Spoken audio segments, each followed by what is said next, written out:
और जब मैं बोलता हूं तो मुझे बदनाम किया जाता है। और जो लोग गूंगे बन जाते हैं, जो लोग खामोश हो जाते हैं, और इलेक्शन जब आता है तो आप उनको वोट देते हैं और मुझे सजा देते हैं।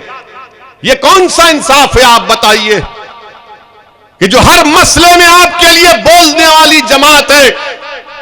ट्रिपल तलाक का मसला आया, ऐवान पार्लियामेंट को हमने हिलाकर रख दिया अपने दलाइल से। यूएपीए का कानून का मसला हमने मुखालिफत की। हर मसले में हमने सच्चाई को बयान किया। मगर जब चुनाव आता है तो जो लोग दगाबाज हैं, जो लोग धोखा देते आते हैं, आप उनको इनाम दे देते हैं। आपका इख्तियार है, आप दो।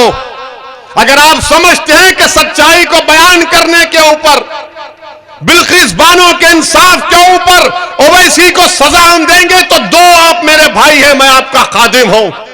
अगर आप ये समझते हैं कि बच्चों को लाकर सरे बाजार पीटा गया और उस बच्चों की तकलीफ को बयान किया ओवैसी ने, तो हम उसको सजा देंगे, और जो खामोश बैठे हुए थे हम उनको इनाम देंगे, तो दो, ये आपका जमहूरी हक है। मगर मेरे अजीज दोस्तों और बुजुर्गों, जो लोग खामोश हैं वो आपका मजाक उड़ा रहे हैं। जो लोग खामोश हैं वो आपका इस्तेसाल कर रहे हैं।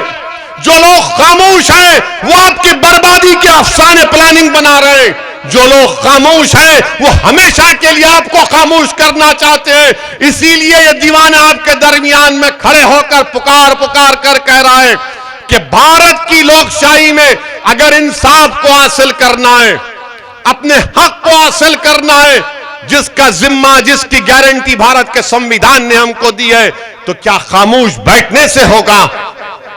उठो, एक कोहराम मचा दो।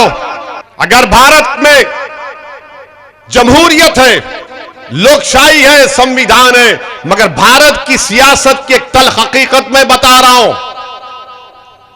मुसलमानों को, हमारे दलित भाइयों को, आदिवासियों को समझना पड़ेगा। गरीबों को, कमजोरों को, मजलूमों को समझना पड़ेगा कि आज भारत की राजनीति में गरीब, मजलूम, मुसलमान, दलित, आदिवासी की, कमजोरों की कोई अहमियत नहीं है। जिसके पास दौलत है वही तो एमएलए एमपी बन के जा रहा है, वही तो जीत कर जा रहा है। जब वो जीत कर जाता है तो क्या उसके दिल में गरीब की, कमजोर की मोहब्बत होगी? क्या उसके दिल में कमजोर को ताकतवर बनाने का इरादा होगा? क्या उसके दिल में एक जज्बा होगा कि मैं उन लोगों को जो नीचे, उनको उठाकर आसमानों पर खड़ा कर दूंगा? वो तो यही देखेगा कि मैं दौलत की ताकत पर जीत कर आया हूं, तो मैं अपनी ताकत को मजबूत करूंगा, उसमें इजाफा करूंगा। मैं भारत के मुसलमानों से अपील कर रहा हूं, सुन लो मेरी इस बात को। आपको शायद पसंद ना आए, मगर सच्चाई बयान कर रहा हूं कि आज भारत की राजनीति में मुसलमानों की कोई अहमियत नहीं है, कोई अहमियत नहीं है।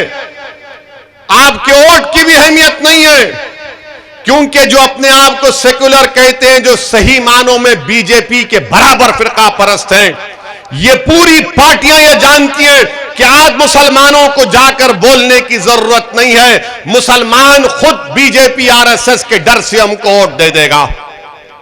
बताओ, क्या ये आपकी हैसियत हो चुकी है कि अपने साथ खड़ा करके एक फोटो नहीं लेना चाहते, अपने मंच पर नहीं बिठाते मुसलमानों को? मेरे अजीज दोस्तों और बुजुर्गों, ये तल्ख हकीकत है, याद रखिए।